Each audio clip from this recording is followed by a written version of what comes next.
This is a story of a single voice silenced. A man is behind bars and a nation is demanding to know why. The name FreeNziokaMuli is trending, but who is he? And why does his detention strike at the very heart of Kenya's democratic promises? This isn't just about one person. This is about power, law, and the fear that grips every citizen when rights can vanish overnight. We're going deep on a case that has ignited a firestorm. The clock is ticking. The calls are growing louder. This is Kenya News Update today. To understand the fury, we must go back.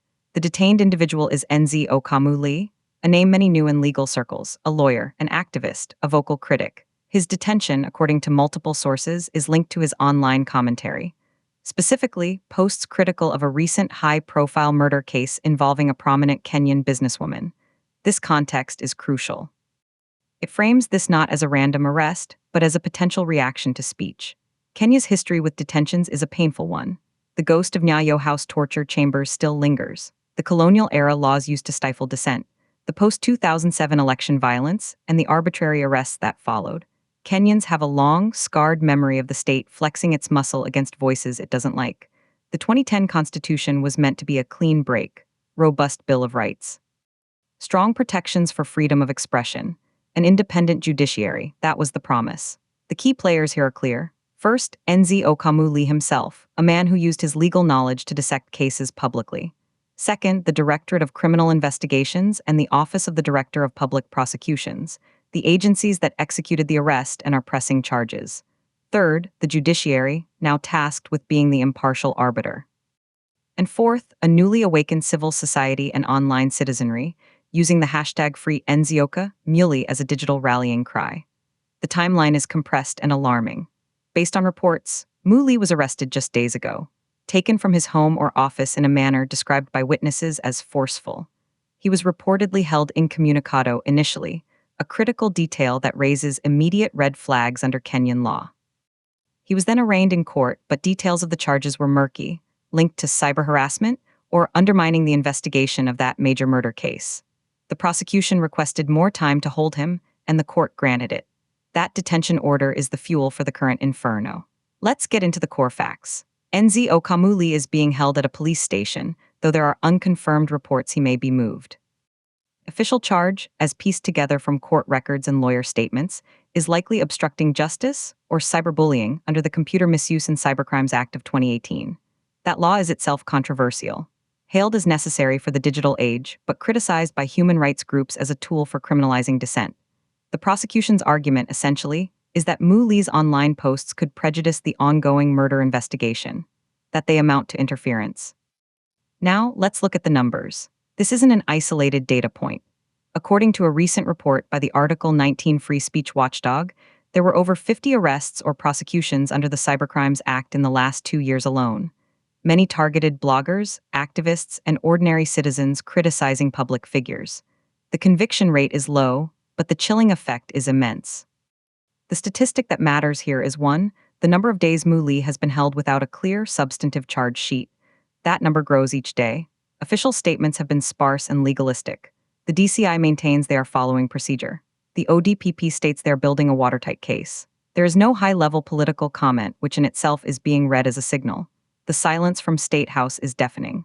In contrast, the Law Society of Kenya issued a scorching statement.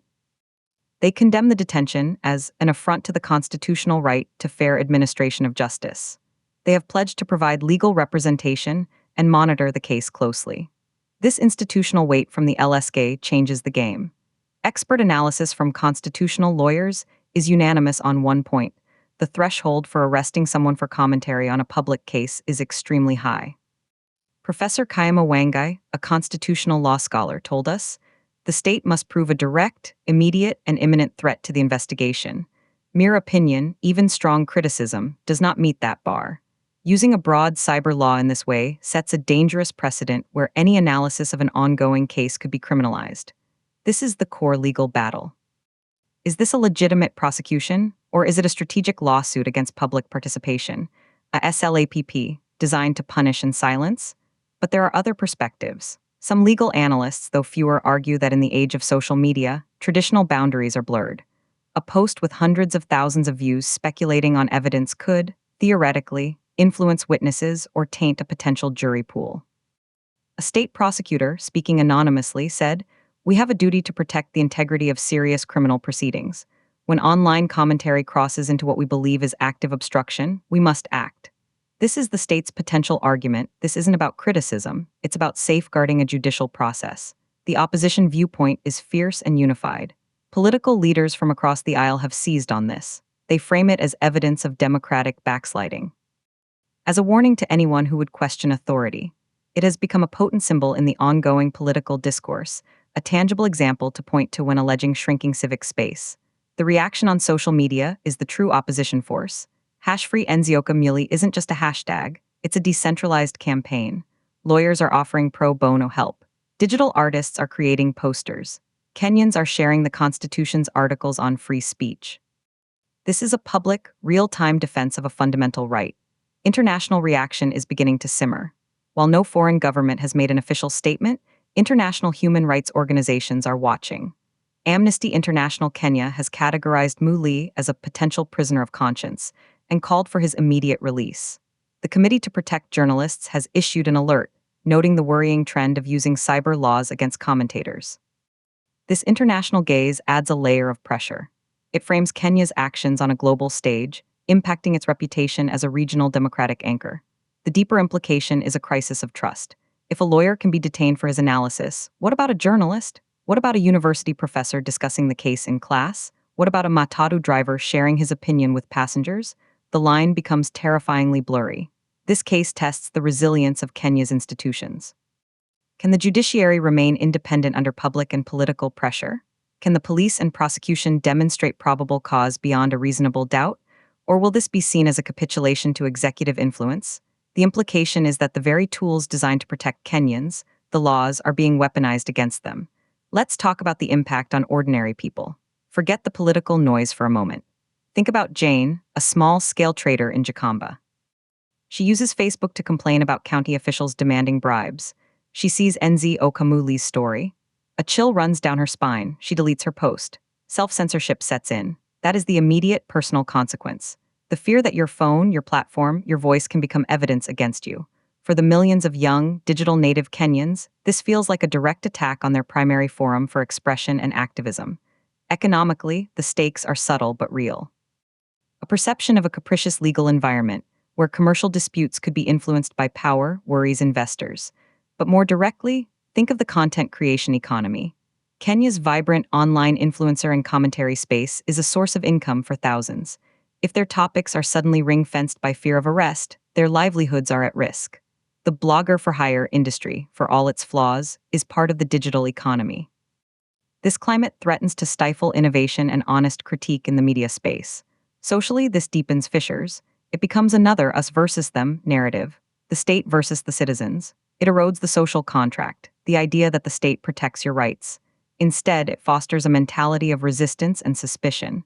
Politically, the ramifications are profound. It provides opposition figures with a powerful, emotional rallying point. It could mobilize voters not around policy, but around the fundamental issue of survival and freedom. It shifts the political conversation from service delivery to basic liberty. What happens next? The immediate next step is the next court hearing. Will the prosecution present concrete charges with specific evidence, or will they request another extension? Will the court demand more rigor and release Muli on bail, or will it acquiesce? Beyond the courtroom, the FreeNziokaMuli movement will likely organize physical protests. The Law Society of Kenya may file constitutional petitions challenging the Cybercrimes Act provisions. This single case could trigger a seismic legal challenge that reshapes Kenya's digital landscape. So, what are the experts saying? We spoke to several for this report. Their insights are alarming. A human rights lawyer who asked not to be named for fear of reprisal told us, "This is a stress test for our democracy, and we are failing. The pattern is clear: arrest, detain, charge under a vague law, delay. The process itself is the punishment. Even if he is released tomorrow, the message has been sent. The cost of speaking out is being recalibrated, and the price is your freedom." Comparisons are being drawn, not just to Kenya's past, but to regional trends. In Uganda, the Computer Misuse Act is used relentlessly against opponents. In Tanzania, the Cybercrimes Act has crippled online dissent. Kenya, admired for its relatively open space, now shows symptoms of the same disease. The expert prediction is grim. If this detention is not swiftly and justly resolved, it will embolden authorities. We will see more cases. The threshold for arrest will lower. The digital public square will grow quieter, not through law, but through fear. The forecast hinges on the judiciary. Can it stand as a wall? Legal analyst Linda Mathoni predicts the next 48 hours are critical. The court's handling of the bail application or charge presentation will signal to every police officer and prosecutor in the country what is permissible. A strong, rights-affirming ruling could curb this trend. A weak one will greenlight it. This is the moment. The precedent set in this small courtroom will echo for years. Key takeaway is this: FreeNziokaMuli's case is a litmus test. It is not about one man's guilt or innocence. It is about whether Kenya's constitutional promises are made of paper or principle. Watch the next court hearing. Watch the state's evidence. Watch the courage of ordinary Kenyans online. The fight for the soul of Kenya's digital future is happening right now, under a single, powerful hashtag. This story is far from over. Subscribe to Kenya News Update today for more breaking news.